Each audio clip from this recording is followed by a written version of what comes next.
Jeg har lige set vores statsminister tale om at genindføre grænsekontrol her i Danmark. Han gør det, fordi han gerne vil skabe ro og orden og sikkerhed, siger han. Men det handler jo om, at han vil undgå at få flygtninge ind. Og hvad er det for noget uro og uorden, som de flygtninge de laver? Jeg forstår det altså ikke, det må jeg blankt indrømme.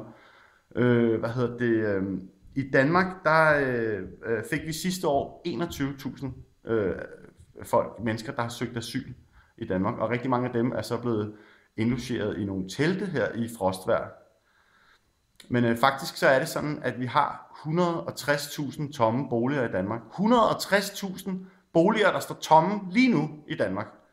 Og nogle af dem er sikkert lidt forfaldne og sådan noget, men tænk nu, hvis det var sådan, at vi besluttede os for at byde de her mennesker velkommen, som kommer fra krig og elendighed, og som jo helt sikkert ikke flygter for sjov, og indlogeret dem i nogle af de her huse. Det kan godt være, at nogle af dem er lidt forfaldne, men der er helt sikkert også en masse af de mennesker, som vil være rigtig dygtige til at sætte dem i stand. Og så kunne de jo gå og sætte dem i stand. Det ville jo være til glæde for alle. Og så bare lige for ligesom at understrege det der med, hvor meget overskud vi egentlig har i Danmark, så har vi jo faktisk 500.000 sommerhuse. 500.000 ekstra huse, der står klar med sengetøj og bestik ude i køkkenet, og køleskaber, spisebord, møbleringer, sofaer, hele muligheden, som er lige til at flytte ind i.